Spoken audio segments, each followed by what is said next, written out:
Stockholm ist einzigartig mit seiner Inselwelt.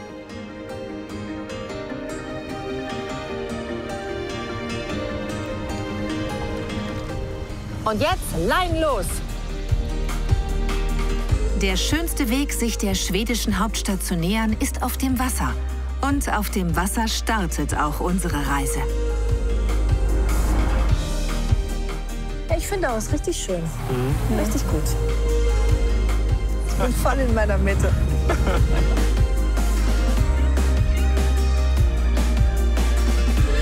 Wir erleben faszinierende Wasserlandschaften, besuchen eine traumhafte Stadt mit königlicher Tradition, in der Boote fliegen können, in der die längste Kunstgalerie der Welt liegt und die am längsten Tag des Jahres ganz groß Mittsommer feiert.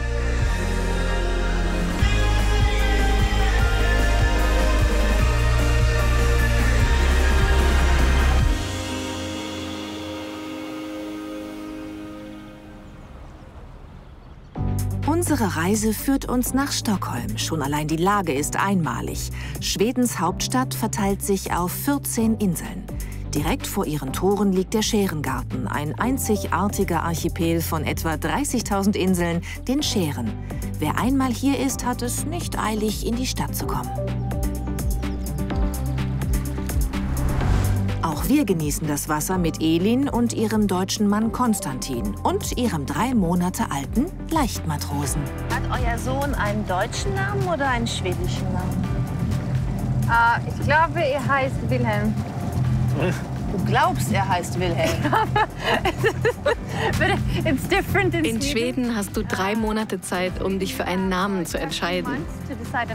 Ich warte auf den Namen. Was sagen deine deutschen Eltern dazu, Oma und Opa aus Deutschland, dass das Kind noch keinen Namen hat? Nee, da gibt es kein Verständnis für. Wie viel Zeit habt ihr noch?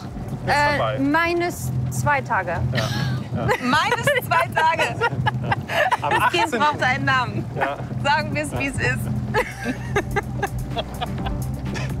Elin wirkt entspannt, was wohl auch daran liegt, dass sie und Konstantin bewusst auf einer der Schäreninseln leben. Ihr lebt hier auf der Insel wirklich auch komplett mit dem Wasser, ne? Ja. Es ist ruhiger hier dann die normale. Wir lebten vorher an einem sehr überfüllten Ort. Und während der Pandemie sagten wir uns, warum leben wir so beengt in einer Box? Lass uns für 1-2 Jahre hierher ziehen und schauen, ob es uns gefällt. Und wir lieben es. Das war die beste Entscheidung. Dank der zahlreichen Pendelfähren stellt Wasser in den Schären kein Hindernis dar. Elin, ist das die Fähre, mit der ihr dann auch zur Arbeit fahrt? Ja, stimmt. Es ist frei. Auch. Man muss nicht bezahlen. Aber das ist dann ja auch toll, ne? Wie die Regierung versucht, auch die Schären anzubinden an Stockholm mit so einem kostenlosen Fährbetrieb, oder? Man will ja auch, dass die Inseln bewohnt werden. Man will, dass die Leute sich um die Natur kümmern. Das ist für das Land total wichtig. Ja? Es gibt ja, weiß ich nicht, wie viele tausend Inseln es sind hier im Stockholmer Schärengarten. Es gibt auch auf kleineren Inseln, wir haben Bekannte, die wohnen auf einer Insel näher der Stockholmer Innenstadt. Da ist es so, dass dann die Kinder morgens mit einem Motorboot abgeholt werden und zur Schule gebracht werden. Auch umsonst? Auch umsonst, ja. Und im Winter ist es so, wenn das dann zufrieren würde, dann kommt so ein Luftkissenboot. Der schwebt dann über das Eis drüber und holt die Kinder ab. Und das wird von der Regierung halt auch dann unterstützt, ist kostenlos und es zählt halt als Schulbus. Ja. Also als ich früher Astrid Lindgren gelesen habe, habe ich immer gedacht, ich wäre so gerne in Schweden aufgewachsen. Ja? Aber jetzt denke ich es noch mehr.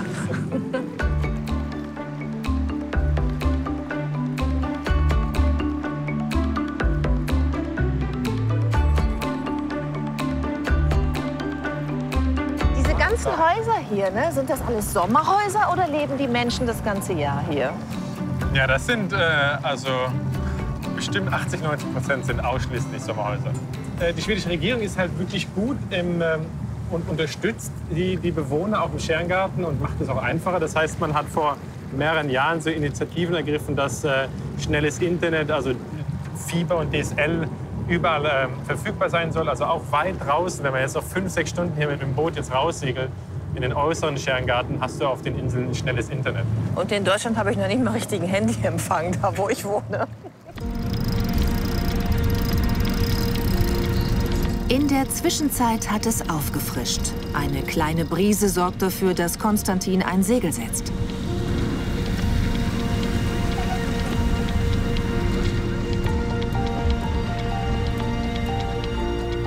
Ich finde auch, es ist richtig schön. Jetzt ist so ein bisschen Wind, nicht zu warm, nicht zu kalt. Richtig gut. In Schweden heißt das lagom. Wie heißt das? Lagom. Lagom? Ich glaube, das Wort gibt es in keiner anderen Sprache. Nicht zu viel, nicht zu weniger. It's just perfect. Das ist genau richtig. Ja, genau richtig. Genau richtig. Ja. Das heißt Lagom. Ja. Das ist genau richtige Temperatur, die genau richtige Temperatur im Wasser, in der Luft. Oder jetzt segeln wir gerade mit einem Segel und da hat man genau die richtige Geschwindigkeit, nicht zu schnell, nicht zu langsam. Das ist Lagom. Sehr interessantes Wort, ja. Dann darf ich hiermit zusammenfassen, dass es mir auch gerade Lagom geht. Das ist genau. alles, ich bin voll in meiner Mitte.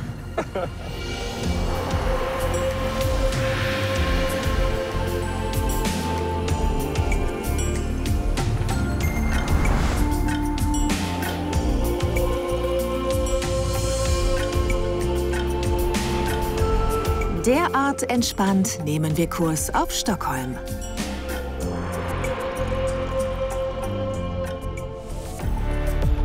Die grüne Lunge der Stadt ist die Insel Djurgården.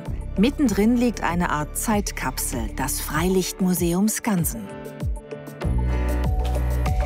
Wer Astrid Lindgren mag, wird Skansen lieben. Denn das alte Schweden lebt an dieser Stelle weiter, wie wir es von Bullabü kennen. Seit mehr als 130 Jahren zieht es Besucher an, die authentisches Arbeiten und Wohnen der guten alten Zeit erleben wollen.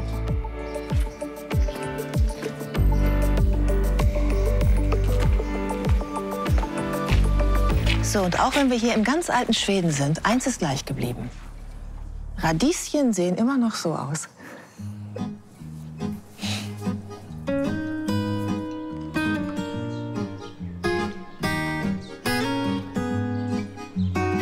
...150 Bauten aus dem ganzen Land wurden zusammengetragen. Läden, Wohnhäuser, Werkstätten. Als eines der ältesten Freilichtmuseen der Welt hält es aber nicht nur Erinnerungen lebendig, sondern auch schwedische Traditionen. Vor allem eine. Hallo, wer bist du denn? Alleine dafür lohnt es sich schon. Aber das ganz Besondere, das spielt sich da vorne ab. Da wird der Maibaum aufgestellt, der Mitsommerbaum.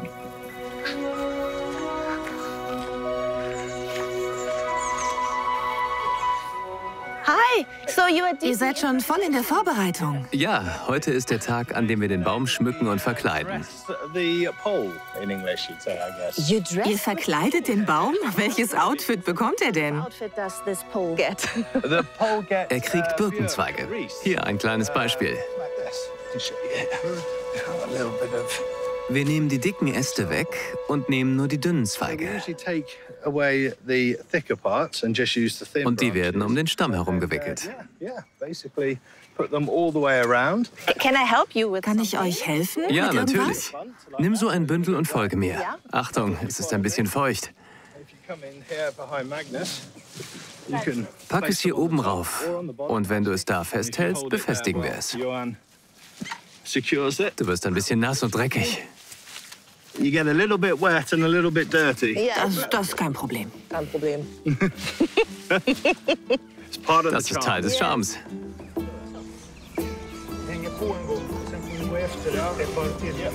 Dass die Stange Maibaum heißt, obwohl Mittsommer im Juni gefeiert wird, liegt übrigens an dem altertümlichen Wort Maja. Das bedeutet mit Blumen schmücken. Und die Leute, die hier nach Skansen kommen, sind das Touristen oder auch Stockholmer? Es ist wahrscheinlich eine Mischung. Sowohl Urlauber als auch Einheimische aus Stockholm. Bei vielen ist es Tradition, jedes Jahr nach Skansen zu kommen und hier Mittsommer zu feiern. Ist das auch eine Tradition für junge Leute? Ja, das ist immer einer der Höhepunkte. Vor allem, wenn man ein Kind ist, tanzt du immer um den Maibaum. When you was a kid, you always used to dance around the maypole, and was always Es ist immer ein Spaß. Du hast eine tolle Zeit mit der Familie, mit Freunden und mit Nachbarn. Aber vor allem mit der Familie. Und wenn ihr um den Baum herumtanzt, sind die Männer auch dabei oder nur Frauen? Unbedingt. Männer müssen tanzen. Sie sind nur sehr steif. Immerhin tun sie es. In Deutschland würden sie nur am Rand stehen und zuschauen. Ja, hier tanzen sie auch. Vielleicht nur meine Meinung, aber ich habe Männer tanzen gesehen, vor allem bei dem Tanz mit den kleinen Fröschen. Was für ein Tanz ist das? Willst du ihn sehen? Komm, lass uns den Froschtanz machen. Yes. Ich würde den Tanz gern lernen. Vielleicht könnt ihr ihn mir zeigen. Ja, du musst auch singen. Und das geht so. Små grodorna är lustiga att se.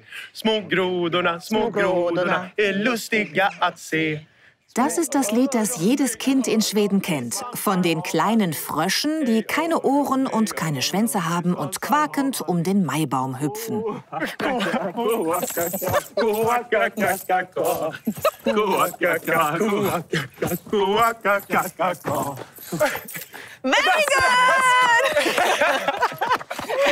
Very nice. Du musst es tanzen, wenn du Kinder oder Enkel hast, egal ob Mann oder Frau. Ja, weil das auch Spaß macht. Ja, es ist lustig. Super, es ganz Deutschland zu zeigen. So, nun kennen wir alle in Deutschland, dank dir, den Froschtanz. Du hast mir wirklich den Tag gerettet. Vielen Dank dafür. Zeit für Sightseeing. Am besten geht das in der Altstadt, der Gamla Stan, in der wir herrlich bummeln und das königliche Schloss besuchen können. Kleine Warnung vorweg. Stockholm ist so reich an herrlichen Ausblicken und Sehenswürdigkeiten, dass die Auswahl schwerfällt.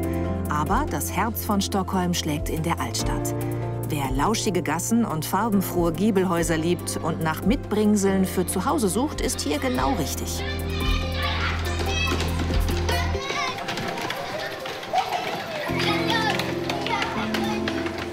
Heute schaue ich mir in Stockholm den Stadtteil Gamla Stan an. Und zwar mit Angelika, die wirklich nur zufällig fast das gleiche Kleid anhat wie ich.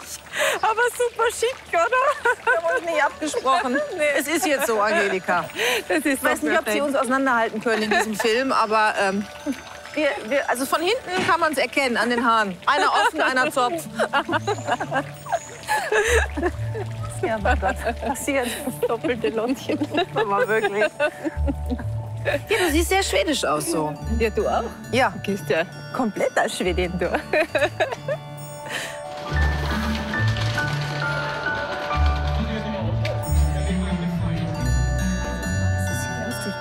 Angelika stammt aus Österreich. Vor mehr als 30 Jahren kam sie mit dem Auswärtigen Dienst nach Stockholm, lernte die Stadt und einen Schweden lieben und blieb.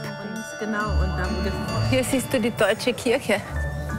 Tyska Kyrkan. Wir hatten sehr viele Deutsche hier. Es ging so weit, dass es einen deutschen Bürgermeister gab und einen schwedischen Bürgermeister. Und sich die Bevölkerung die Waage hielt. Es waren ganz einfach sehr viele Deutsche hier. Wann war das? Die fingen an, im 13. und 14. Jahrhundert zu kommen. Viele deutsche Hanse, die wurden zum Dableiben bewegt, indem man ihnen Steuererleichterungen gegeben hat. Und das haben dann viele angenommen. Mhm. Und dann wollten eben die Deutschen auch eine eigene Kirche haben, St. Gertrudskirche. Das ist ja auch eine große Kirche. Ja. Daran sieht man schon, dass die Gemeinde groß war. Und 96 Metern das höchste Gebäude der Altstadt. Genau. Da hatten wir auch noch einen König. Ja. Bis heute werden in dieser Kirche Gottesdienste auf Deutsch abgehalten. Wo gehen wir jetzt hin? Von ganz groß zu einer winzigen Attraktion, dem sogenannten Eisenjungen. Hier hast du die kleinste Statue der Altstadt. Kleinste? Wie hoch ist sie denn? Ich habe jetzt kein Zentimetermaß dabei, aber bis hier. Okay. Du kannst ihn über den Kopf streicheln, bringt das Glück. Kommst du nach Stockholm wieder zurück? Ja? Ja. Also ich komme unglaublich gerne wieder zurück, das weiß ich jetzt schon. Je doller ich hobble, desto mehr Tage werde ich hier verbringen, oder? Unbedingt.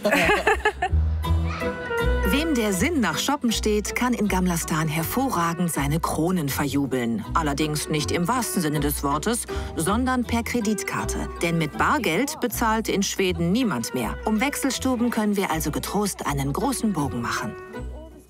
Wir fertigen all die kleinen Täschchen hier und auch alle Kissen.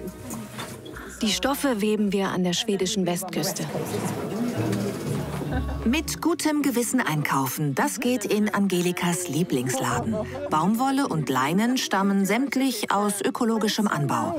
Alle Stoffe werden von der Inhaberin Lott designt und in Schweden nach herkömmlichen Methoden gewebt. Ein Pferd! Ist ja niedlich alles. Sehr interessant. Und alles süß. Es hat eine Wertigkeit, es ist nachhaltig, es ist handgemacht, es benutzt alte Techniken. Es ist einfach gut. Schön. Ach, guck mal, sogar einen Stuhl hat sie gemacht. Oh ja. Hier. Müssen wir halt Probe sitzen. Oh, ich habe Leibig. Sehr schön. Also wenn ich eine Motte wäre, ich würde einziehen.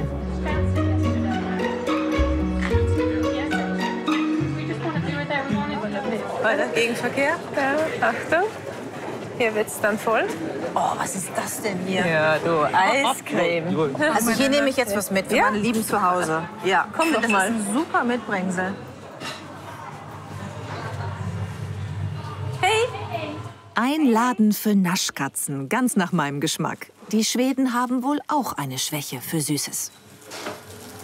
So, für die engste Familie. Tack så mycket. Thank you. Das ist schon jetzt mein Lieblingsladen. Ja? Hier haben wir die schmälste Gasse der Altstadt, den Morten Trotzig-Grenz. Oh ja, die ist wirklich schmal. Namensgeber Morten Trotzig, ein deutscher Kaufmann aus Wittenberg. Ich habe sehr lange Arme, aber du schaffst es auch, ne? Ich schaff das auch. Ja, wirklich schmal. Ganz schön viele deutsche Spuren hier, ne? Ja, auf alle Fälle.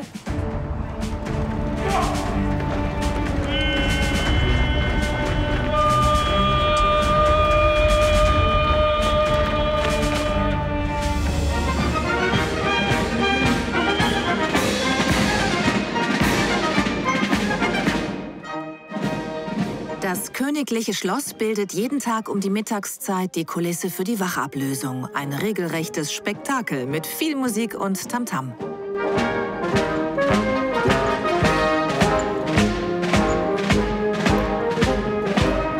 Tatsächlich sind die Wachen echt, auch wenn die Ablösung für die vielen Urlauber womöglich etwas pompöser als notwendig inszeniert wird. Stockholm weiß eben, was Besuchern gefällt.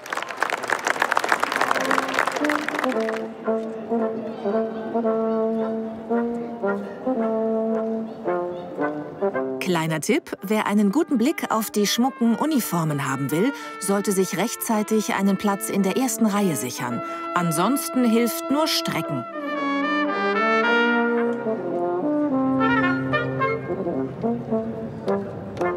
Das Schloss dient übrigens nicht mehr als Wohnsitz, sondern nur noch als Arbeitsplatz für König Carl Gustaf. Wie lange gibt es das schon, diese Tradition der Wachablösung? Ewig lange. 1523 mit Gustav Vasa kam das nach Schweden.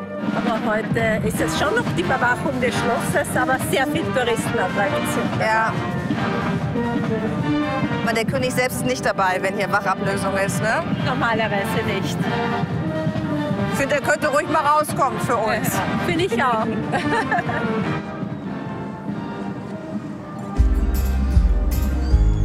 Schau mal, hier bekommen wir wahrscheinlich Kanelbulle. Oh ja. Ja? Ja. Super. Da freue ich mich drauf. Wieder was zu essen.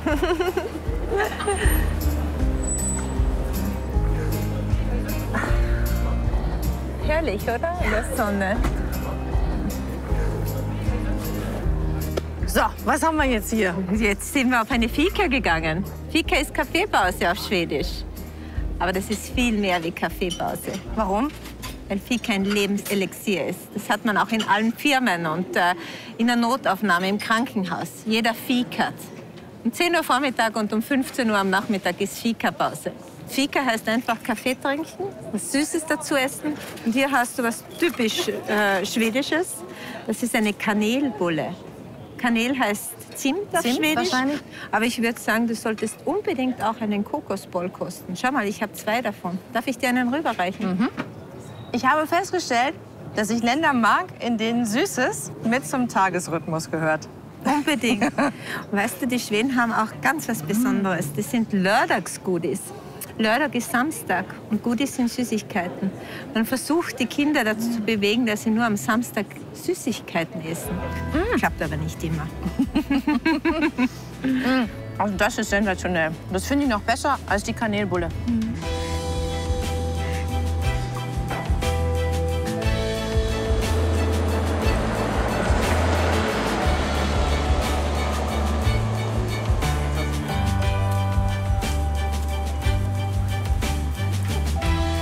Da Stockholm sich über 14 Inseln verteilt, muss man mitunter lange Umwege in Kauf nehmen. Also rein theoretisch. Einheimische nutzen gern eine Abkürzung direkt übers Wasser.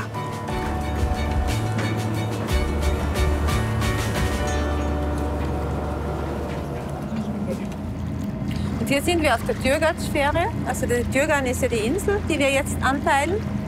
Das gehört zum öffentlichen Verkehrsnetz dazu. Genauso wie die U-Bahn und die Bahn und den Bus. Aber manchmal ist man eben am Wasser schneller und kommt schneller von A nach B. Würdest du das empfehlen, wenn man als Tourist in die Stadt kommt, dass man unbedingt auch mal eine Fähre nimmt zwischendurch? Auf alle Fälle. Gibt's nichts Schöneres. Stockholm vom Wasser aus. Von der Fähre aus eröffnet sich auch ein perfekter Blick auf die kleine Insel Kastelholmen. Solange die schwedische Flagge auf der kleinen Burg oben weht, befindet sich Schweden im Frieden.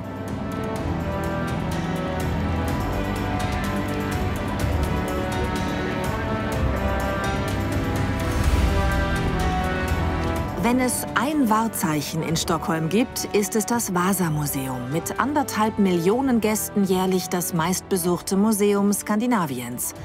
Grund genug für uns, da mal vorbeizuschauen.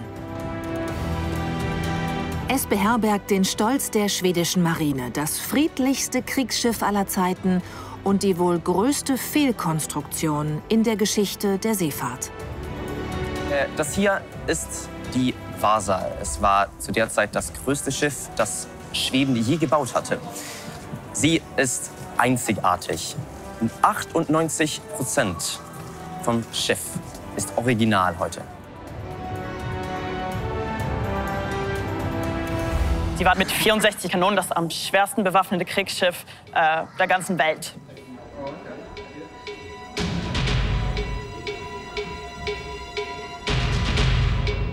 Also man hat damals Kriegsschiffe so gebaut, dass man die Feinde erschrecken sollte. Man hat also dieses ganze Schmuck. Die Vasa hat jetzt fast 700 Skulpturen und Ornamente, die auch ganz bunt bemalt waren damals.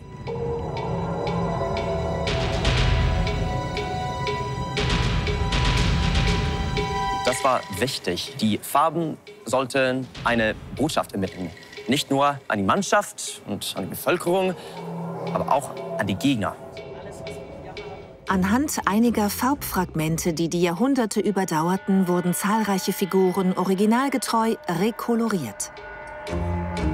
Man hat Figuren aus der griechischen Mythologie und viele andere Symbole von der Macht, dass man seine Macht und sein Geld, sein Reichtum wollte man alles zeigen. Vor knapp 400 Jahren gab es offenbar nicht die richtigen Experten für dieses Projekt.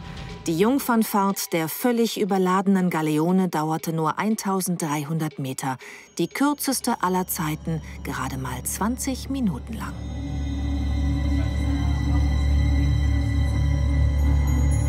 Also die Vasa ist ja an diesem verheerenden Sonntag am 10. August 1628, sie hat ihre erste und letzte Reise angefangen. Als sie dann ungefähr 15 Minuten lang gesegelt hatten, kam eine stärkere Windböe und die Vasa bekam Schlagseite. Und da hielten alle an Bord den Atem an. Weil bei so wenig Wind sollte ein Schiff von Vasas Größe viel stabiler auftreten. Und so kam es, dass nur 5 Minuten später kam eine noch stärkere Windböe.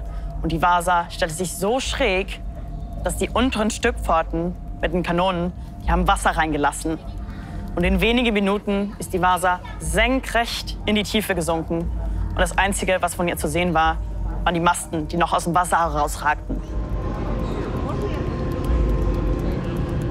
Sie lag danach 333 Jahre auf dem Meeresboden, bis sie dann im Jahr 1961 geborgen wurde. Und seit dem Jahr 1990 ist sie hier im Museum. Die Vasa, einst ein Desaster, heute ein Zuschauermagnet. Stockholms Lage am Wasser ist nicht nur Balsam für stressgeplagte Gemüter, sondern auch praktisch. Zum Beispiel für Menschen, die ihre Anreise auf einem Boot planen. Wenn du hier mal mit Yacht ankommst, dann kannst du hier parken. Ich komme so selten mit der Yacht irgendwo an. Ist auf alle Fälle ein Gästehafen. Sehr zentral gelegen, hier auf der Insel Djurgården. Schön auf jeden Fall. Sehr schön. Was ist das Wir haben sogar einen Antiquitätenladen auf Wasser. Das ist ja witzig. Das Motto ist auch gut. Things you didn't know you wanted. Ich würde da was finden. Ich finde immer etwas, was ich gebrauchen kann. Das ist immer so. Wenn man nichts Spezielles sucht, findet man immer etwas. Gut, dass es geschlossen hat jetzt am Sonntag. Dinge, von denen man nicht wusste, dass man sie will.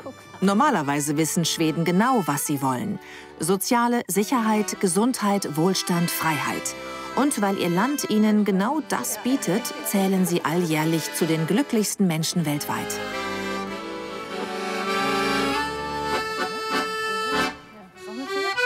Gute Luft, viel Natur und noch mehr Wasser. Stockholm weiß um seinen Reichtum und pflegt ihn. Seit Jahrzehnten betreibt die Stadt nachhaltiges Umweltmanagement. Dafür erhielt sie 2010 als erste den Titel Europäische Umwelthauptstadt, Europas grüne Hauptstadt. Und irgendwie färbt das Glück in dieser sauberen Stadt ab, wie eine Ladestation, wenn die eigene Batterie leer ist und man auftanken möchte. Doppelte Lotchen.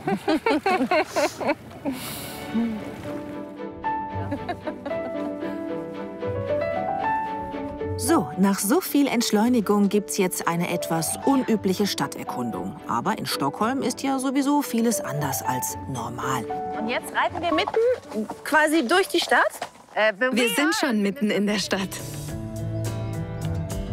Mehr als 90% der Stockholmer leben maximal 300 Meter von der nächsten Grünfläche entfernt. Sarah will uns ihre naturnahe Stadt zeigen, wenn das Pferd nicht gerade frisst. Okay. Gus frisst gern. Ja, ja. Nur, dass du das schon mal weißt.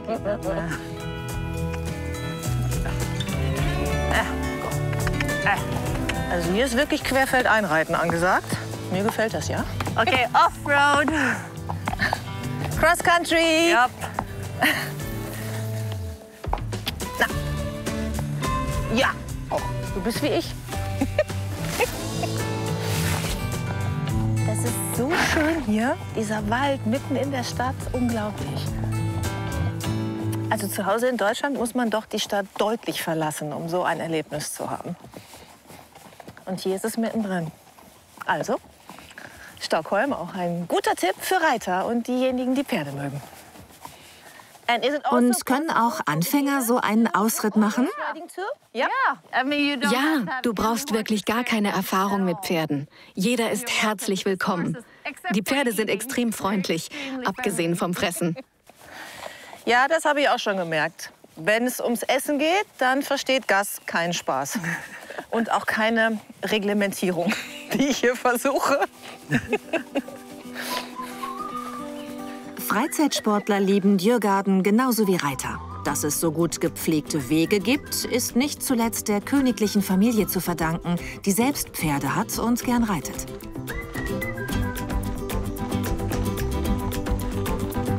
Hey! Also ich bin noch nie neben einem Ruderboot hergeritten. Das ist schon speziell hier. Ach, das ist aber schön da vorne, die Brücke. This is nice. Wir können darüber reiten. Gas! Sarah ist eigentlich Radiomoderatorin und Stand-up-Comedian. Auf ihrem Pferd entspannt sie am besten und am liebsten. The nice twin.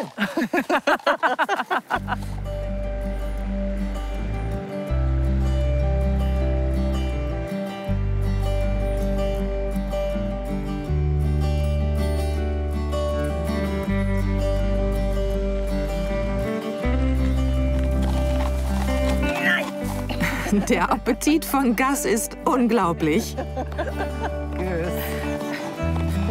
Jetzt lernst du das deutsche Wort für Nein. Oh, wie großartig. Was für ein Tag. Ist das schön. Ist ja der Wahnsinn. Du lebst in einem Paradies. You are living in a paradise. I know. Ja, ich weiß. Ich bin neidisch auf mich selbst. Ich liebe es. Das ist wundervoll. Pferde und diese Umgebung. Mehr geht nicht. Und sind die Leute, mit denen ihr reitet, überrascht, dass sie mitten durch die Stadt reiten können? Ich meine, es sieht aus wie ein Wald, aber es ist inmitten von Stockholm. Ich weiß, es ist unglaublich. Ich hätte mir nicht vorstellen können, in einer Stadt zu sein, die so pferdefreundlich ist. Es ist wirklich eine Freude, jeden Tag hier reiten zu können über diese zauberhaften Wege. Manchmal reiten wir auch mitten durch die Stadt. Also ihr reitet auch durch die Straßen? Ja, wir haben diese Morgentouren. Früh um 6 Uhr verlassen wir den Stall und reiten los. Dann ist es noch ganz ruhig. Herrlich. Ah! Goose!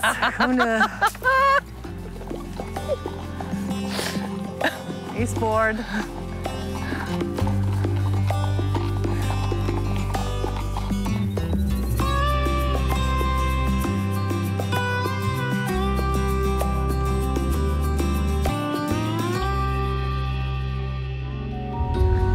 Unser nächster Anlaufpunkt ist Rosendals Trädgård, eine biodynamische Gärtnerei. Wir treffen Lisen. Ihre Liebe gilt vor allem den Pflanzen, die man gemeinhin nicht mag, obwohl man sie essen kann. Hier haben wir eine große Vielfalt an Pflanzen. Es gibt kultiviertes Gemüse, Kräuter und etliche Blumen, die nur Insekten zum Bestäuben anlocken, um etwas für die Biodiversität zu tun. Das kenne ich. Das haben wir in Deutschland auch. Es heißt Mangold. In Schweden heißt es auch Mangold. Genau, du kannst es zu Hause in deinem Garten anbauen und sogar auf dem Balkon. Ein tolles Gemüse. Aber ich möchte dir eine andere Pflanze zeigen, die du vielleicht noch nicht kennst. Okay. So let's go take a look. Yes.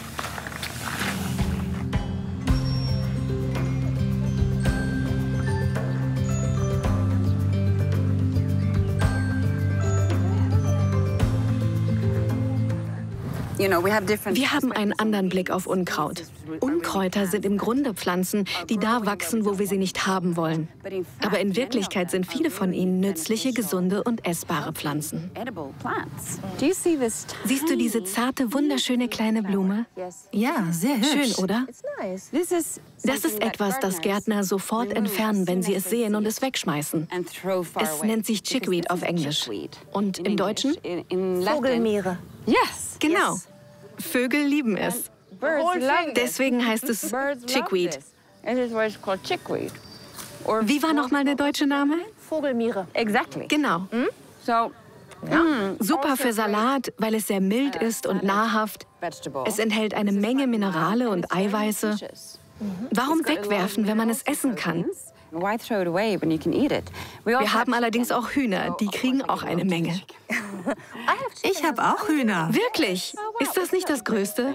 Ja, es ist das Allergrößte. Schafft euch Hühner an. Also Vogelmiere habe ich auch zu Hause im Garten. Ich reiß das immer raus auf den Kompost, aber in Zukunft esse ich das. In future I will eat it. Yes. Because obviously. Denn offensichtlich macht es schön. Well, komm.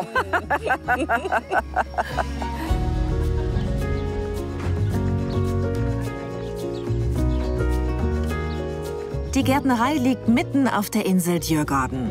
Sie zieht nicht nur Insekten, sondern auch viele Besucher an, die gern in den Gartenanlagen spazieren gehen und je nach Jahreszeit die Pflanzenwelt und ihre Düfte genießen. bumblebees? Yes. Super happy. Das sind Hummeln. Auf Plattdeutsch nennen wir sie Plüschmors. Plüschmors. Plüschmäus. Yes. Plüschmors, weil sie einen flauschigen Popo haben. Ah, wie der Stoff Plüsch. Yes, Plüsch. Das ist süß.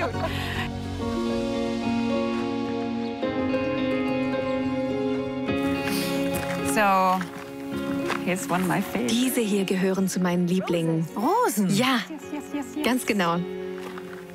Lass uns hier rübergehen. Die sehen aus wie die Rosen, die wir an der Ostsee haben. They look like the roses we have at the Baltic Sea. Yes. Ja, sie wurden vor langer Zeit nach Dänemark importiert, um sie an den langen, sandigen Küsten zu pflanzen, weil sie lange Wurzeln haben, schnell wachsen und den Sand zusammenhalten. Deshalb wachsen sie oft an Küstenabschnitten. Für Liesen sind Rosen allerdings nicht nur praktisch und hübsch, sondern vor allem schmackhaft. Die Blütenblätter kannst du essen. Die kann man auch in den Salat geben. Das habe ich schon mal gemacht. Gut. Aber wusstest du, dass dieser weiße Teil bitterer ist als der Rest? Das wusste ich nicht. Wer Bitter nicht so gern mag, kann das hier einfach abschneiden.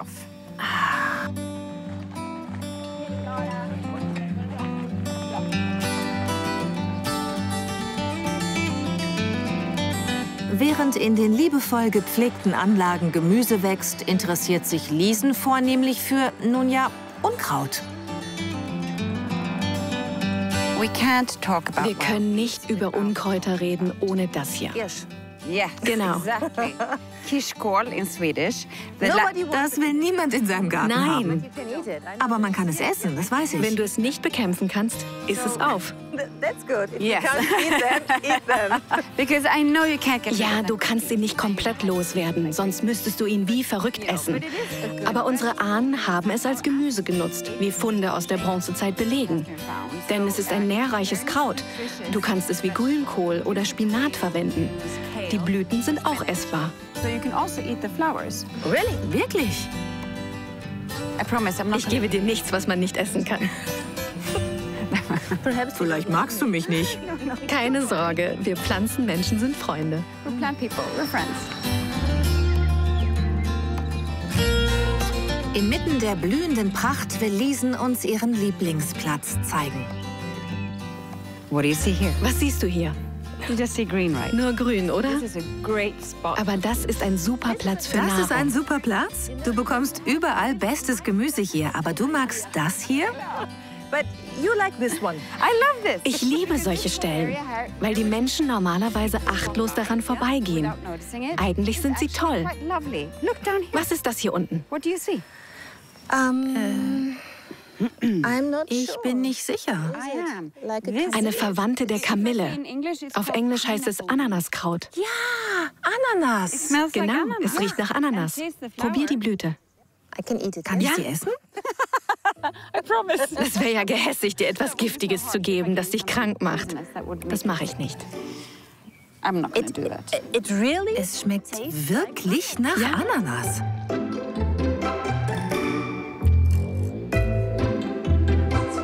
Mit unserer Ausbeute geht es an die Verkostung. Liesen hat bereits mehrere Bücher über wilde Kräuter geschrieben.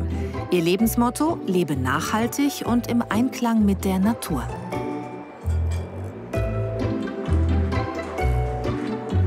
Let's try. Yes, let's try this. So I'm gonna. Uns erwartet ein Salat aus Vogelmiere, Girsch, Rosenblättern und strahlenloser Kamille. Really, it's a different flavor. Also es schmeckt anders als ein normaler Salat. Da sind ganz viele Geschmäcker drin, die man erstmal so gar nicht zuordnen kann, wenn man es nicht gewöhnt ist. Aber es ist natürlich eine Wahnsinnsentdeckung, den Speiseplan damit so zu erweitern. I like it. Mir schmeckt's. And I also Was like auch mixing prima geht, cultivated Kulturpflanzen foods und Wildkräuter kombinieren. Ja.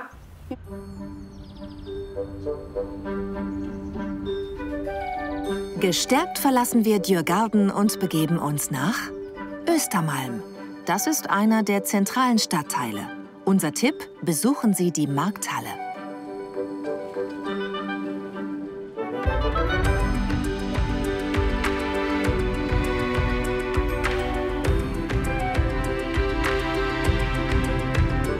Schick ist es hier und nicht ganz preiswert, aber gucken kostet ja nichts.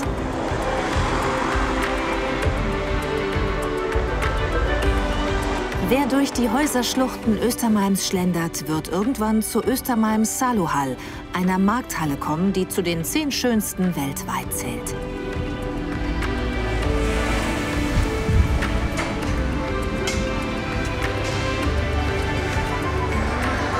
Fisch in allen Variationen, frisch, geräuchert, gebeizt, dazu andere Gaumenfreuden jeglicher Art.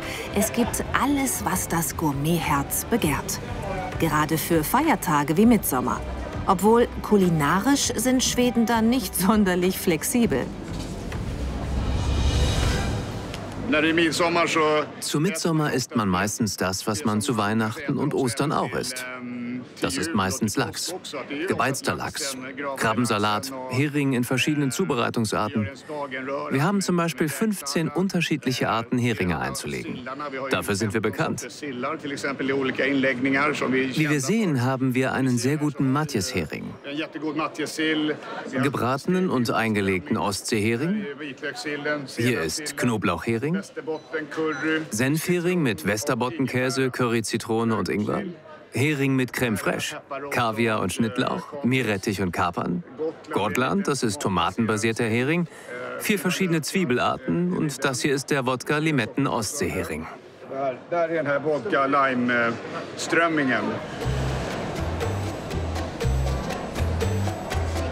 Ulfs Familie handelt seit 1926 mit Fisch- und Schalentieren in dieser Markthalle. Die Markthalle wurde 1888 gebaut. In dieser Zeit waren viele Menschen mit der Errichtung beschäftigt. Und wie man sieht, ist die Konstruktion inspiriert vom Eiffelturm und anderen historischen Bauwerken zu der Zeit.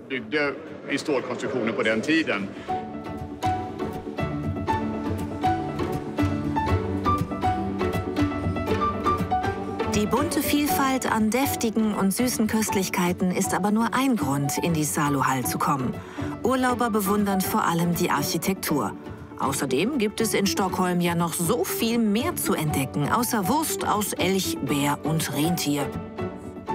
Dieser Trubel, also es ist so viel los, man kann das so genießen. Und da die Sonne ja irgendwie immer am Himmel steht, also es ist zumindest immer hell, kriegt man nicht genug. Also man möchte immer noch weiter gucken und noch da kann man noch hin und da kann man noch hin.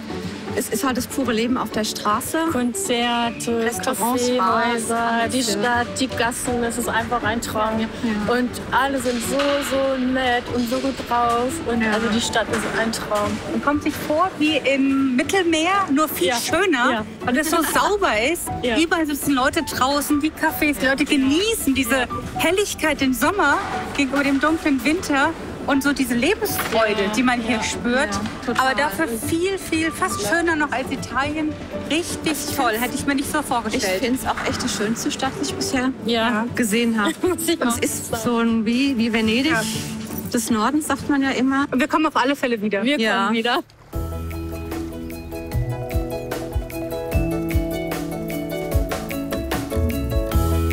Wir kommen zurück nach Djurgården. Unter den etlichen Museen gibt es eines mit einem Restaurant. Und es wird Zeit, mit einem Klischee aufzuräumen. Also vielleicht.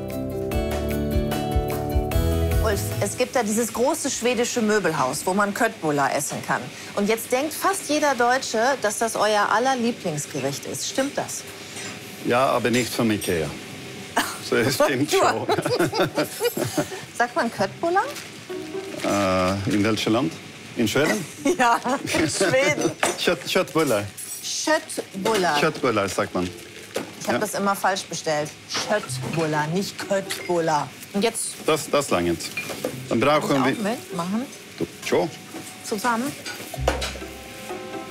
Magst du das mit einer Hand? Toll. Sind das denn vor allen Dingen Touristen, die das wollen? Oder esst ihr Schweden das auch gerne?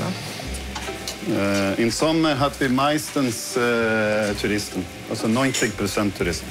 Was braucht man noch? Kartoffeln? Wein.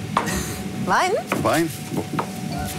Wegen in eine normale Soße für die Köttbullar hast du kein Wein. Ein Drittel von der Flasche rein. Ein Drittel von der Flasche? Ja. Jetzt? Aha, naja, ein bisschen beschwipster Traubensaft schadet ja nie. Ja, ein bisschen. Ja, gut. Ja. Jetzt können wir das reintun. Noch ein bisschen Bratenfond. Das gibt mal die Süßigkeit für die Sauce. Und Ulfs Geheimzutat, Gelee von schwarzen Johannisbeeren. Oh, ist gut. Ja. Jetzt sind es ein bisschen süß. And now it's time for the thing that you never will get in IKEA. Diese Zutat wirst du bei IKEA niemals bekommen.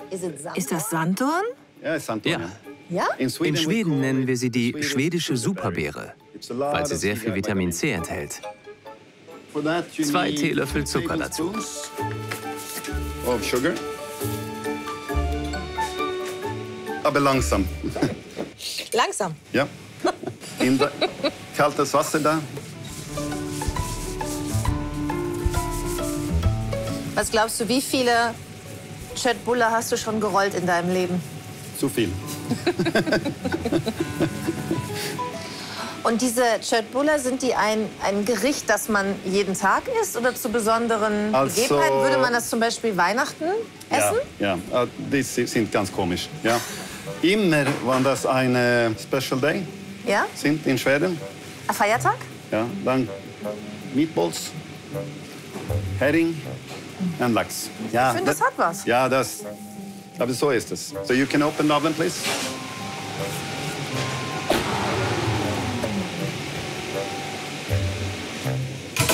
Jetzt sind die Kartoffeln fertig.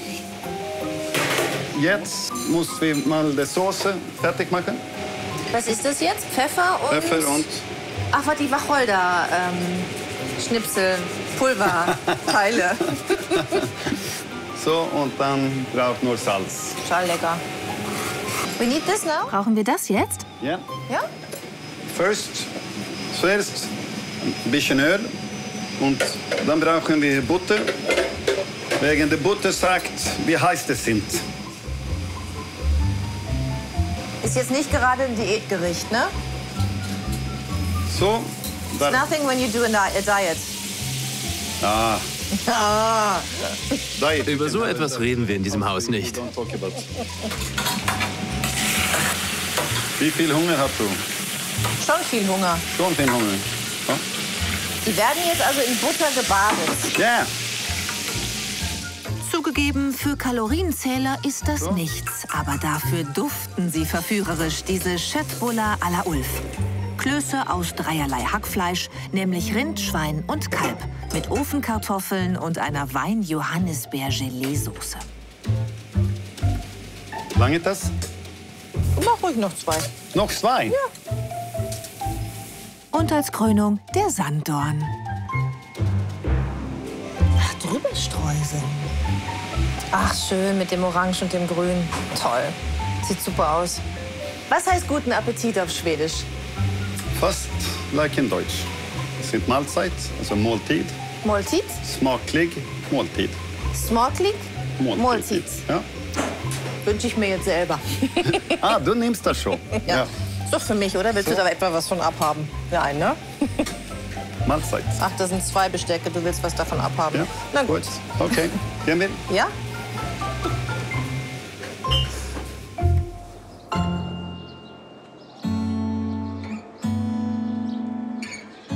Es ist angerichtet zum ultimativen Vergleich.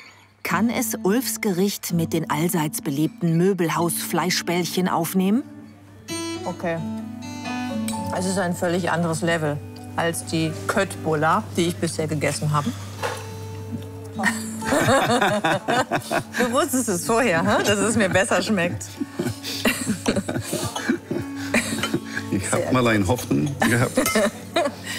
Sehr gut. Sonst kann ich eine Stellung suchen auf der anderen Platz.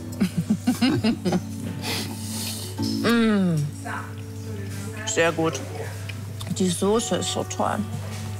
Großartig. Und wie gut das auch hier mit dem Sanddorn schmeckt. Ja, das gibt es Toll, die Kombination. Eine andere Mischung. So, ich hoffe, du hast nicht so viel Hunger mitgebracht. Danke. Ein gastfreundliches Volk, diese Schweden.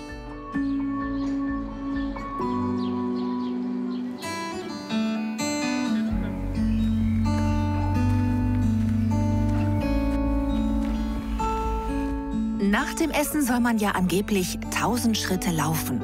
Für diejenigen, die das Nützliche mit dem Angenehmen verbinden wollen, bietet sich der Monteliusweg für einen Verdauungsspaziergang an.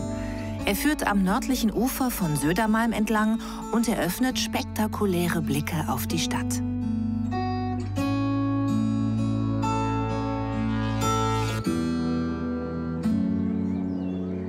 Hier vorne sehen wir das Stockholmer Rathaus, auf dem Turm die 3 Kronen und dort findet immer das Dinner nach der Verleihung des Nobelpreises statt. Und auf dem Weg dahin wieder Wasser. Ich glaube auch ein Grund, warum diese Stadt so beruhigt, weil man einfach überall Wasser sieht.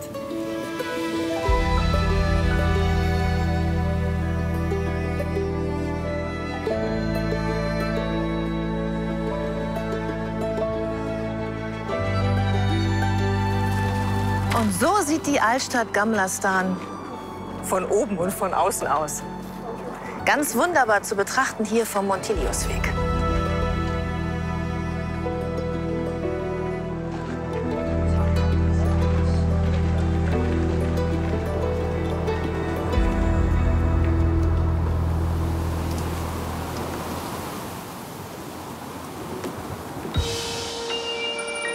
Jetzt ist Zeit für ein bisschen Kunst und Kultur. Dazu geht's ab in den Untergrund. Okay, das ist definitiv eine der längsten Rolltreppen, die ich je gesehen habe. Wer sich fragt, wohin wir denn fahren, wir sind schon da. Die Stockholmer U-Bahn selbst ist nämlich die Kunstgalerie, und zwar die längste der Welt. Von den 100 Stationen präsentieren sich über 90 individuell, kreativ und farbenfroh.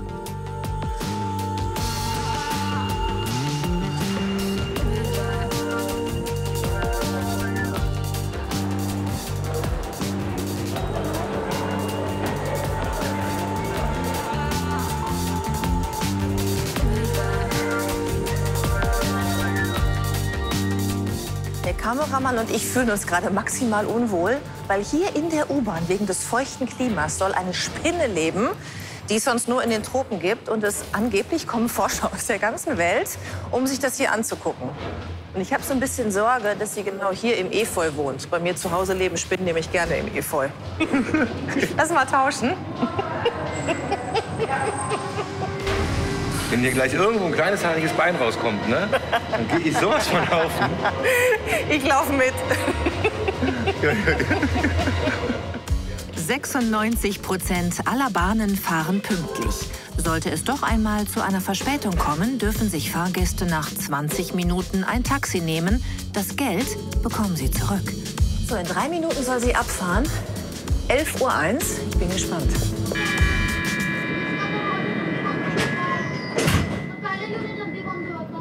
Pünktlich wie die Maurer.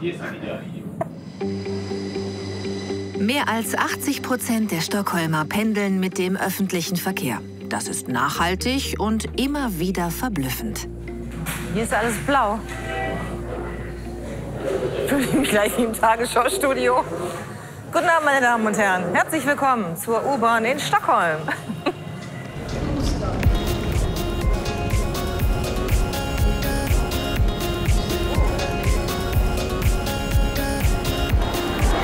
Die Silhouetten sollen an die Arbeiter erinnern, die die U-Bahn gebaut haben. Das weit verzweigte Netz besteht aus 3 Linien, der grünen, der roten und der blauen.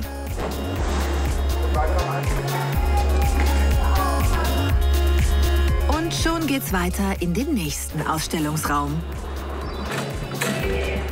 Hier ist alles rosa oder so Fleischfarben. Eine fleischfarbene U-Bahn-Station.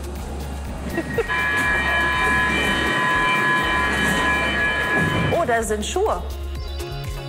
Diese Schuhe wurden angeblich genau hier an der Oberfläche gefunden. Die Farbe soll die Erde im Untergrund symbolisieren.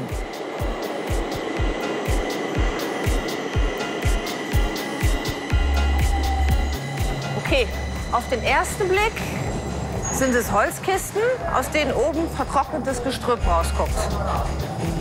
Und auf den zweiten Blick auch. Naja, Kunst muss ja nicht immer selbsterklärend sein. Die Stationen müssen für jeden zugänglich sein. Das ist sogar garantiert. Kommt zum Beispiel ein Rollstuhlfahrer wegen eines defekten Fahrstuhls nicht zum Bahnsteig, darf er sich, Sie ahnen es, ein Taxi nehmen.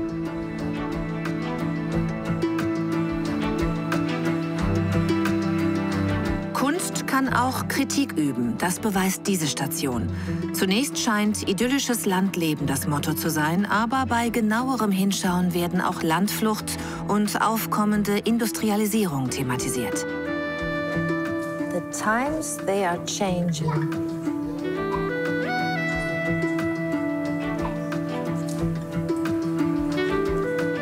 Das Thema Umweltzerstörung spielt hier offenbar auch eine Rolle, denn wir sehen hier einen abgeholzten Wald. Und da vorne sehen wir, wie Bäume in Flammen aufgehen, ganz viel Müll, leere Autowracks mitten im Wald. Also offenbar ist es hier auch eine kleine Mahnung daran, die Natur ein bisschen besser zu behandeln, als wir es tun.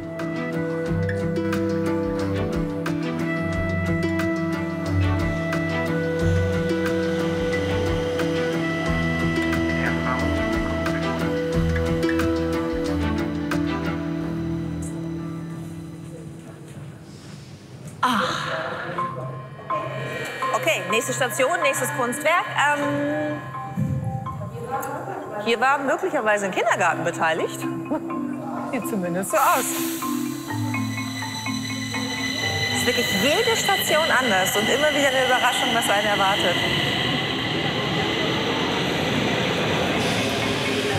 Die Stockholmer U-Bahn heißt übrigens Tunnelbana.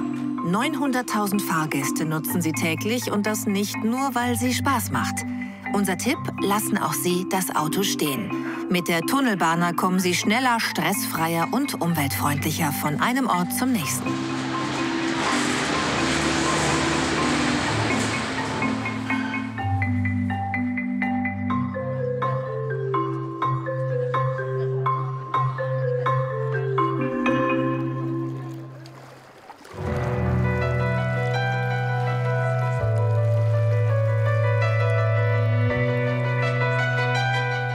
Und jetzt bin ich ganz gespannt. Es geht aus dem Hafen heraus auf einem fliegenden Elektroboot in Richtung Scheren.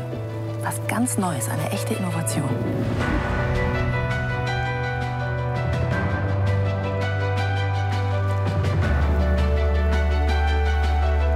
Die Scheren. So kurz vor Mittsommer wimmelt es hier nur so von Wasserfahrzeugen. Unser Boot soll trotzdem etwas ganz Besonderes sein. Nicht nur wegen seines elektrischen Antriebs. Weil das hier ein verkapptes Flugzeug ist, im Grunde ist es ein Flugzeug, das wie ein Boot aussieht, benutzen wir Sitzgurte wie in einem Auto oder einem Flugzeug. Sind wir so schnell oder warum muss ich das machen? Ja, wir sind schon schnell. Und wir fliegen ein bisschen über die Oberfläche des Wassers. Es ist einfach nur für die Sicherheit. Und du sagst, es ist ein Flugzeug, das wie ein Boot aussieht? Dann lass uns starten. Bist du fertig? Ich bin bereit. Also wie bei einem Flugzeug beschleunigen wir und gehen dann auf volle Geschwindigkeit. Und plötzlich bei 60 Knoten hebt das Boot ab. Du siehst, wie die Wellen hinter dem Boot verschwinden. Wir erheben uns über die Oberfläche. Ja. Über die Wasseroberfläche. Das ist ja irre. Jetzt fliegen wir. That's it? Ja. Und das ist es? Das ist alles. Ganz einfach.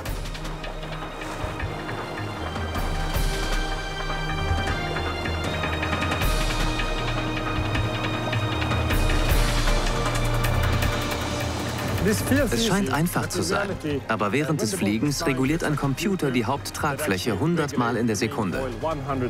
Deshalb kannst du auf diesem Boot nicht seekrank werden, weil du die Wellen nie spürst, sondern einfach über sie hinweggleitest.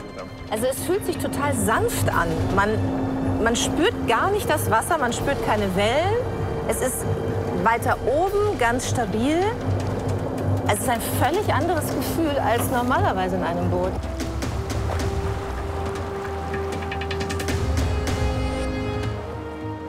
Aber was machen all die Männer, die ein dickes, lautes Boot wollen?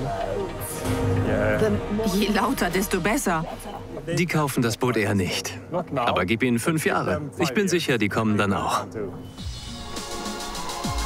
Dieses Gefährt, übrigens das schnellste Serien-Elektroboot der Welt, benötigt gerade mal 20% der Energie von herkömmlichen Booten. Glaubst du, ihr seid so weit mit dieser Technologie, weil Stockholm so früh auf Nachhaltigkeit gesetzt hat? Definitiv. Stockholm hat sich stark für den Wechsel zum nachhaltigen Transport auf dem Wasser eingesetzt. Nächstes Jahr wollen sie eine Fähre in Betrieb nehmen, die wir gerade bauen. Die erste elektrische Tragflächenfähre wird zwischen dem Stockholmer Rathaus und dem Außenbezirk Ekerö fahren. Die Stadt war sehr hilfreich.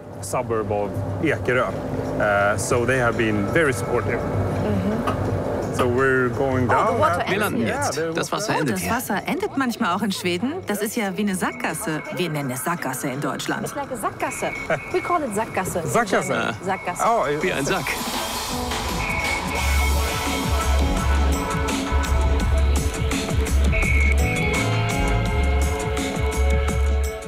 So there are a lot of boats everywhere. Hier sind so viele Boote, es scheint, als hätten alle in Schweden ihr eigenes Boot. Man and woman in Stockholm has her own boat. Ja, das ist richtig. Wir haben die höchste Boot-pro-Kopf-Dichte der Welt. Wir haben etwa 10 Millionen Menschen in Schweden und fast 1 Million Boote.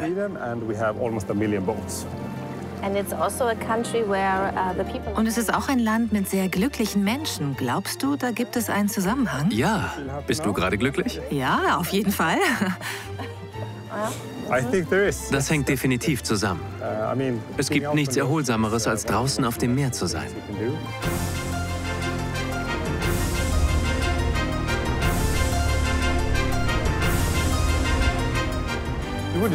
Möchtest du versuchen, das Boot zu fahren? Es ist ganz einfach. Ja? Ja? Okay. Erst mal landen. Das Steuer gehört Ihnen, Kapitän. Oh, wir tauschen die Sitze jetzt? Oh ja. Go forward a little bit. Ja. So, jetzt Gas geben. Und dann volle Geschwindigkeit. Full speed. Full speed? Ja. All to the top. Ja. Genau. And yeah, that's great. Großartig. Du musst nicht wirklich etwas machen. Es hebt automatisch ab.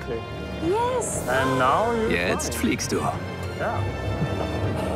Es ist irgendwie aufregender, wenn man es selbst zum Fliegen bringt, bis man irgendwie plötzlich Angst hat. Ich vorhin nicht.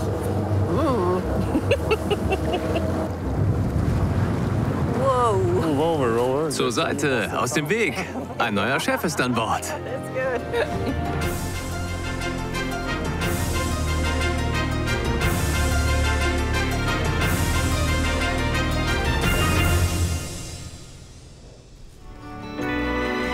Es geht noch einmal in die Stadt, nach Södermalm. Das einstige Arbeiterquartier hat sich in den vergangenen Jahrzehnten zu einem angesagten Künstler- und Ausgehviertel gemausert.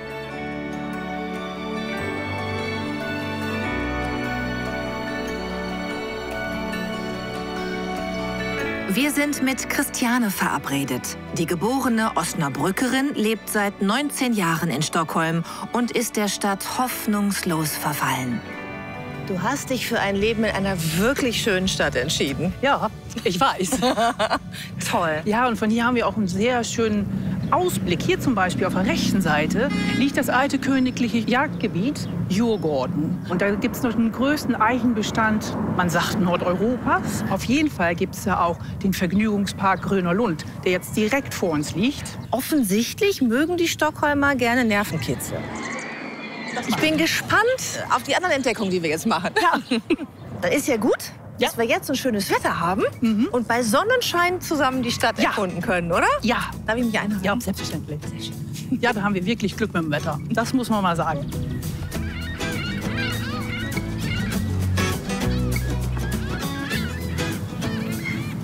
Die Möwen. Du, guck mal. Das ist die wohl möglichst kleinste Skulptur, die wir hier in der Stadt haben. Das ist Karlsson auf dem Dach. Kennst du den noch von früher mit dem Propeller? Von Astrid Lindgren? Exakt, der ist das. Jetzt ein bisschen moderner mit einer Virtual Reality Brille. Ach, es ist gar keine Taucherbrille, es ist eine Virtual Reality Brille. Genau. Ich muss mal gucken, wie groß sie ist. Das mit der kleinsten Statue habe ich doch schon einmal gehört. Bis zu meiner Narbe. Hier so. Na, das ist doch eine super Messeinheit. Ja. Und damit haben wir einen Gewinner. Der kleine Eisenjunge in Gamlastan kann einpacken. Karlsson auf dem Dach ist noch winziger.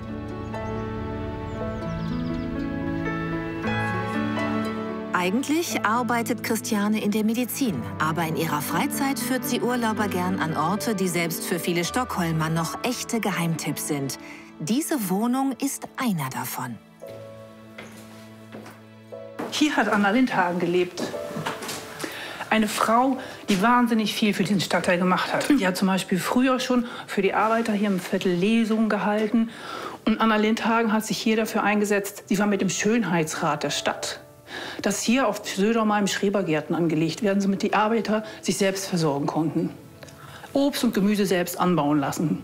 Dann ist das ja eine Schwester im Geiste von mir. Ja. Okay. Ja. Um die Jahrhundertwende prägte Anna Lindhagen die Politik und den Stadtteil maßgeblich. Sie gab Klavierkonzerte für Södermalms Arbeiter und setzte sich für das Frauenwahlrecht sowie die Unterstützung von Witwen und Alleinerziehenden ein. Die Dinge, die sie alltäglich umgaben, können ein paar Stunden pro Woche bestaunt werden. Und hier haben wir eins meiner Lieblingsstücke, muss ich unbedingt zeigen. Mit dem Stock und dem Korb ist sie damals losgezogen und hat geerntet. Und dann hat sie die Ernte gleich hier reingelegt. Das ist ja toll. Und dann hat sie geerntet und hatte direkt alles dabei? Ja. Du, noch kann ich ja, aber in 20 Jahren habe ich auch so ein Ding. Guck ich mir mal direkt an, wie man das baut. Das ist ja toll. Und das möchte ich dir unbedingt zeigen. Das kleinste Theater Schwedens. Das auf jeden Fall Stockholm. Theater? Ja. Vorhang auf für das Herzensprojekt einer echten Idealistin. Das hier ist nicht nur das womöglich kleinste Theater Europas, es ist auf jeden Fall das mit der kleinstmöglichen Besetzung. Hallo, hey. Hey, der Jan, Judith. Ja. Sie spielt nur Frauengeschichten, die sich hier auf Södermalm abgespielt haben. Erzählt von Frauen in unterschiedlichen Epochen und das jetzt schon seit 25 Jahren. Großartig. Warum macht sie das? Was ist ihr Antrieb? Varför gör du det? Ja, ich möchte erzählen, wie die Menschen früher lebten, vor allem aus weiblicher Sicht. Das ist ja wirklich klein. Das ist alles, ja? Also das hier ist Publikum?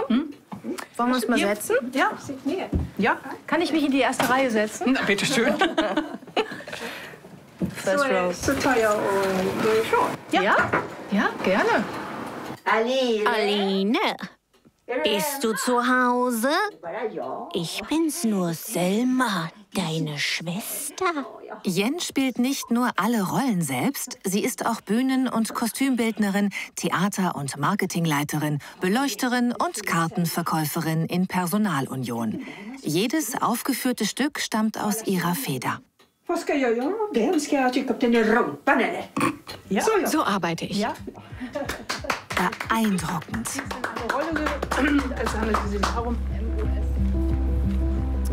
Wer mit Christiane durch die Stadt schlendert, bekommt eigensinnige und tragische, skurrile und überraschende Geschichten zu hören. Sie kennt Orte, die in keinem Reiseführer stehen. Ja, und das hier, Judith, ist die Straße des ersten Henkers, den es hier gab in der Stadt. Und hier oben, wo jetzt die Bänke stehen, das war der erste Galgenberg. Und man hat die Leute ja immer an den höchsten Punkten der Stadt gehängt, zur Abschreckung. Und die hingen den ganzen Winter. Und das ist ein bisschen makaber. Wenn es zum Frühling warm wurde, sind die Leichen runtergefallen. Dann wussten alle, jetzt wird's Frühling. Oh je. Ja, auch mit dieser Geschichte Stockholms hast du dich beschäftigt. Ja. Ja, die ist ein bisschen dunkel und düster, aber es gehört halt auch dazu. Ja. Jetzt gehen wir an der Kirche vorbei, einfach über den Friedhof. Und dann würde ich sagen, zu der Skulptur.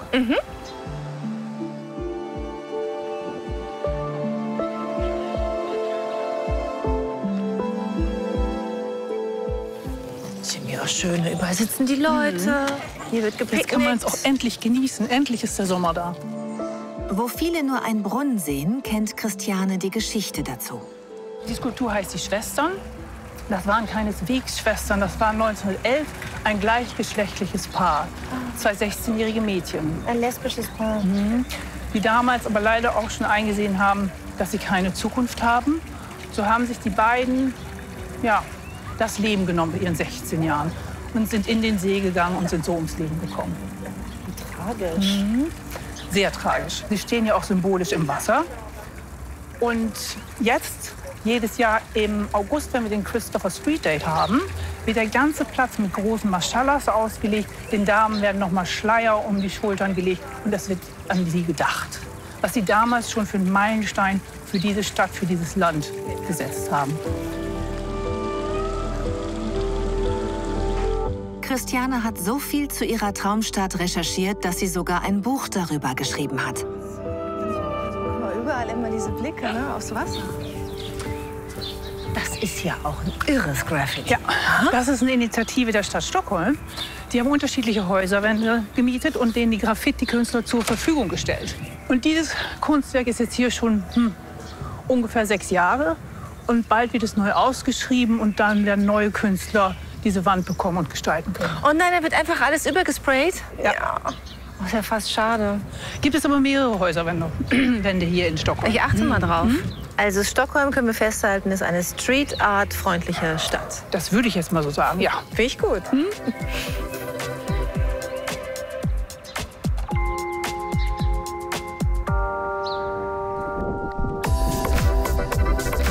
Sofo, das ist der moderne, junge und hippe Teil Södermalms. Coole Bars, Boutiquen, das Szeneviertel der Stadt. Sofo ist wie Soho in New York oder Friedrichshain in Berlin.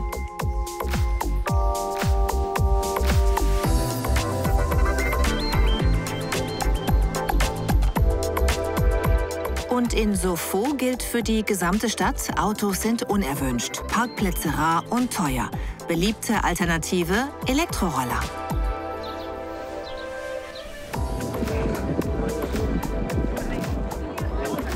Andererseits, wozu sich fortbewegen? Der Tag geht zu Ende und wir genießen einfach mal den Sonnenuntergang.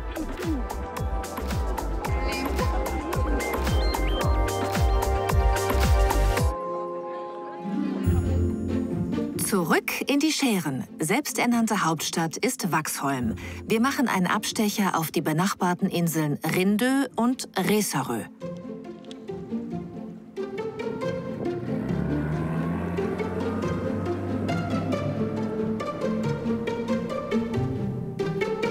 Gerade mal 1 Stunde dauert eine Fährfahrt von Stockholms Innenstadt. Eine andere Welt, abgeschieden, dennoch mit köstlichem Essen, so wie in der kleinen Käserei auf Rindö. Ihr Ruf hat sich bis in die City herumgesprochen. Und das macht mich neugierig.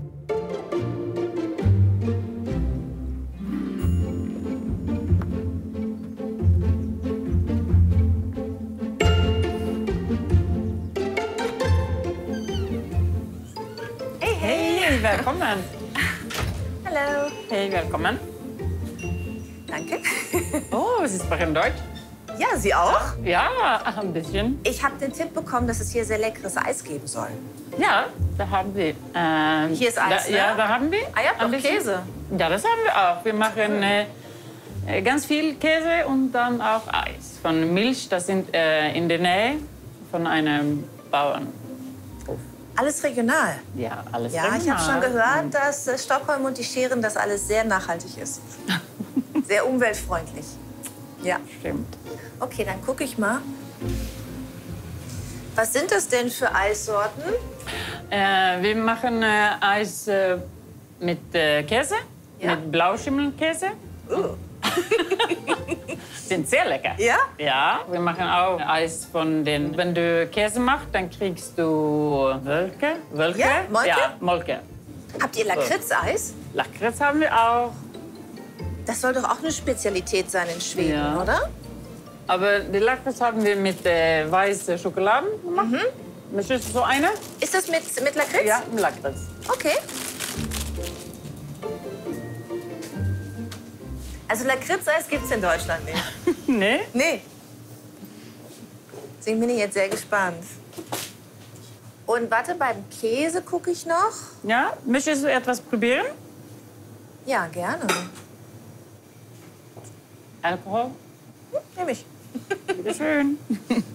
Mit Alkohol? Ja, das machen sie auf einer Insel hier auch in Stockholm. Es schmeckt so ein bisschen wie ein sehr salziger Parmesankäse. So ähnlich, oder? Richtig gut. Ich bin nicht so ein großer Käsekenner. Ich bin eigentlich eher so ein bisschen Ziegenkäse, ein bisschen Gouda und dann hört es schon auf. Boah, das ist gut. Ja. Der ist ganz süß. Ja. Das sind Licorice. Was auch immer das ist lecker. Ach, Süßholzwurzel, woraus Lakritz gemacht wird. Hauptsache ist Bio. Ein kleines Stück für heute Abend. Ja, gut. Ich finde, das wenn muss man in ein Land kommt, dann muss man nicht nur die Menschen kennenlernen, sondern man muss auch alles essen und probieren, Ja, das alles muss man. riechen, Ja. oder? Ja, das sind sehr gut. Das Stimmt. Für die, Du erinnerst dich auch besser an deine Reise, wenn du einen Geschmack damit verbindest. If you also have the taste with it. Ja, wenn du alle deine Sinne benutzt. Yes.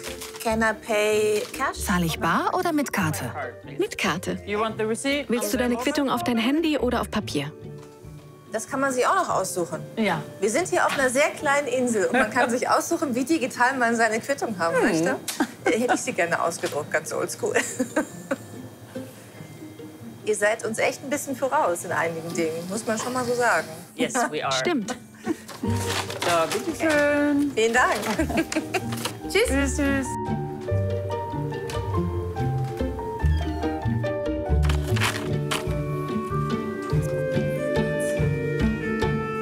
So. Jetzt weiß ich nicht mehr, was war. Ich glaube, das ist das Molke-Eis. Richtig gut. Hätte ich nicht gedacht. Wenn ich den Tipp nicht bekommen hätte, hätte ich das niemals bestellt. Aber sehr lecker, ganz frisch. Fast so ein bisschen wie Zitroneneis, ohne dass es nach Zitrone schmeckt. Und das hier ist dann offenbar das Blauschimmelleis. Ich mag schon keinen Blauschimmelkäse. Und ich mag auch das Blauschimmelleis nicht. Nein, das ist, glaube ich, was für Leute, die wirklich fortgeschritten sind in dem Bereich. So. Das Lakritzeis.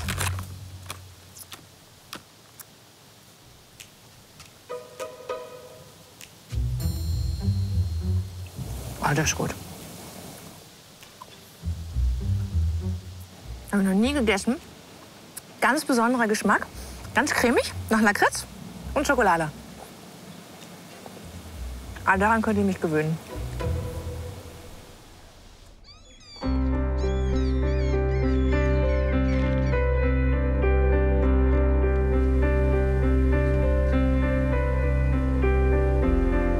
Im Sommer scheint die Zeit in den Schären stillzustehen. Alle passen sich dem gemächlichen Tempo an und lassen sich treiben. Aber eine Sache sollte auf jeder To-Do-Liste stehen, eine Paddeltour. Auf keine andere Art lässt sich die Natur intensiver und nachhaltiger erleben. Wir starten im Kanu-Center auf Resarö. Wie groß ist denn die Wahrscheinlichkeit, dass ich umkippe? Das hängt von dir ab. Aber es sind alles Anfänger-Kajaks. Also, das ist gut. Solange du die Wellen immer schön von vorne nimmst und nicht irgendwie von der Seite, was das Kajak wackeliger machen könnte, ist alles gut. Theresa hat in Schweden studiert und arbeitet als Kajakführerin. Sie weiß, aller Anfang ist nass. Wer es schafft, unfallfrei in das Boot einzusteigen, hat das Schlimmste bereits hinter sich. Schon mal nicht reingefallen. Ja. Aber auch die ersten Meter erweisen sich als echte Herausforderung. Herumflitzende Boote machen unsere Kajakfahrt zu einer wackeligen Angelegenheit. Jetzt kommen gerade ein paar Wellen von dem Boot. Ja. Einfach weiter paddeln. Super. Oh Gott. Das hatte ich mir einfacher vorgestellt, ehrlich gesagt. Okay, du hast einen schweren Start, würde ich mal sagen. Aber guck mal, jetzt paddeln wir schon ein paar hundert Meter und es wird viel angenehmer. Ja. Ja.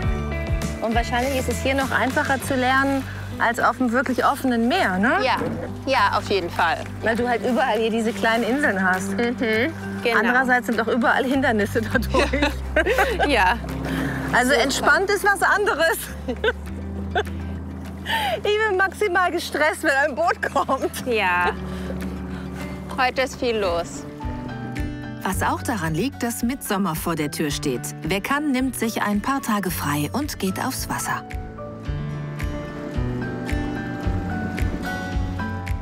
Das ist ein Naturschutzgebiet. Dürfte man da jetzt einfach an Land gehen? Ja, auf jeden Fall. Wir haben ja in Schweden das Jedermannsrecht. Das bedeutet auch, dass man bis zu 48 Stunden an Stellen zelten darf. Ja. Na, genau. Also ich könnte jetzt hier einfach, weil mir die Insel gefällt, sagen, hier bleibe ich. Gehe ich an Land, packe ich mein Zelt aus, baue das auf und darf 2 Tage bleiben. Ich glaube, das Jedermannsrecht funktioniert so gut, weil es so eine Grundverantwortung gibt. Jeder ist sich der Verantwortung bewusst, die Stelle auch wieder so zu verlassen oder besser zu verlassen, wie er sie vorgefunden hat. Es würde ja nicht funktionieren, wenn jeder wieder geht und seinen Müll hier lassen würde. Tourismus und Naturschutz bilden in den Schären keinen Widerspruch. Urlauber können gar nicht anders als entspannen.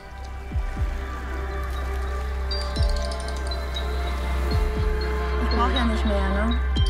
Nee. Ich brauche nur Natur. Ja. Bin ich glücklich. Ja. Aber ich glaube, das ist auch sehr normal. Also, ja. Ja, manchmal denke ich, es wäre so einfach, die Menschen glücklich zu machen. Einfach immer in die Natur stellen. Ja, ja, ja. Ich kann echt verstehen, dass Schweden beim Glücksindex so weit oben ist. Ja. Mit dieser schönen Natur. Ja.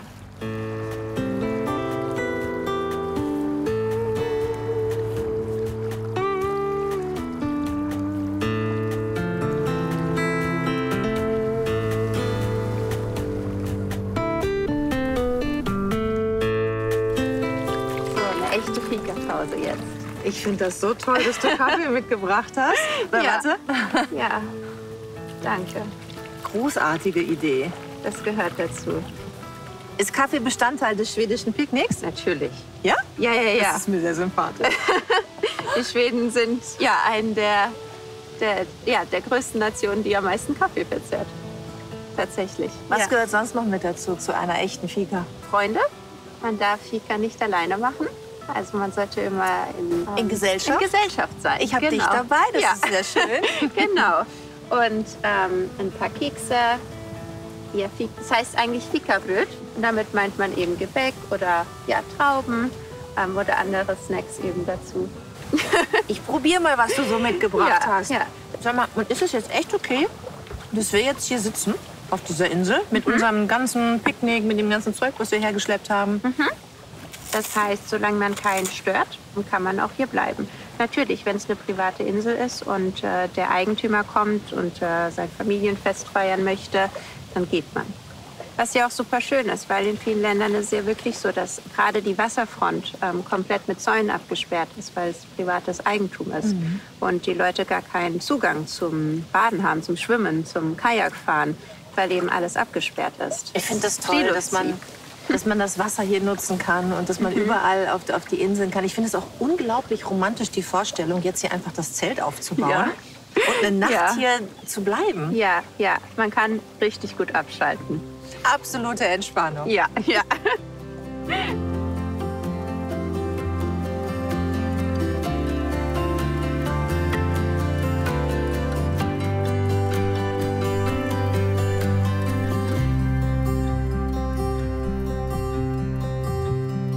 Und dann bricht er endlich an, der große Tag, an dem ganz Schweden eine magische Verwandlung erlebt.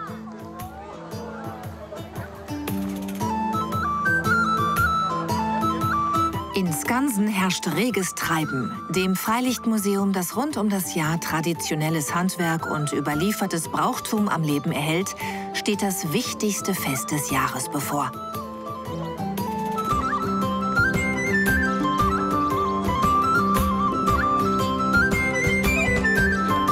Über 1 Million Besucher zählt Skansen alljährlich. Touristen freuen sich, etwa 300 Vertreter der einheimischen Tierwelt zu bestaunen.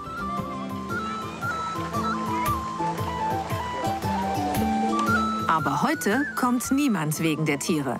Alle fiebern dem Höhepunkt entgegen, dem schwedischsten aller Feste, wichtiger als Weihnachten und Ostern zusammen. Mittsommer.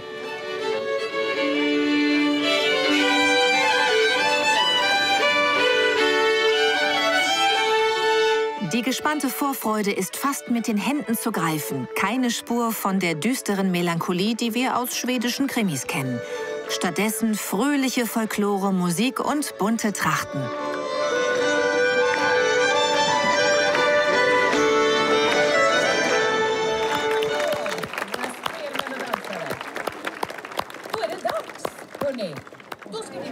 Was passiert jetzt? Wir tanzen und veranstalten Spiele um den Maibaum. Das machen wir immer so. Wir feiern die Sommersonnenwende und begrüßen den Sommer.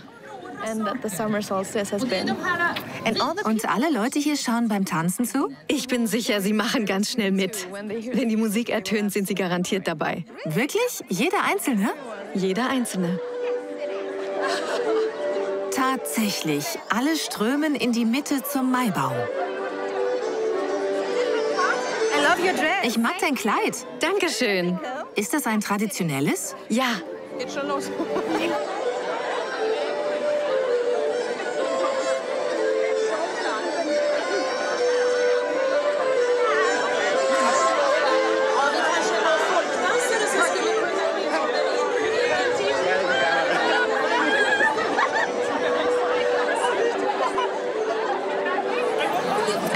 Wie man sieht, macht Tanzen glücklich. Genau. Alle lachen und freuen sich. Ich mag das. Nice, isn't it? Ja? I like it. Ja? Ich finde es unglaublich schön, wie hier alle Touristen, Einheimische einfach mitmachen. Bei uns würden die Männer wieder am Rande der Tanzfläche stehen. Nein, hier machen alle Männer mit.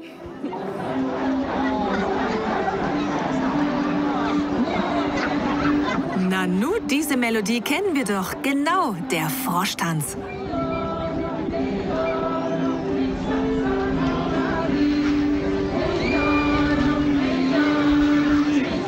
Wie findet ihr das Fest hier? Ist doch unglaublich, Mega. oder? Es ist so schön, irgendwie die ganze Lebensfreude ist hier so zu spüren. Das ist so schön.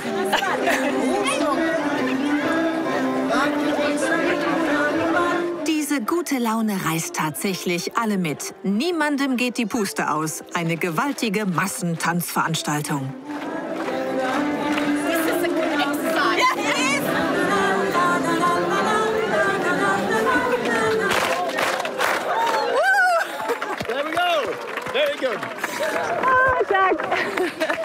Was für eine Reise.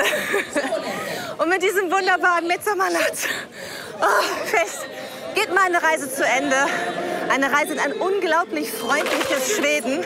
Stockholm und die Scheren sind auf jeden Fall eine Reise wert. So eine nachhaltige Stadt, so eine Stadt, die so viel Respekt hat vor der Natur und der Umwelt. Also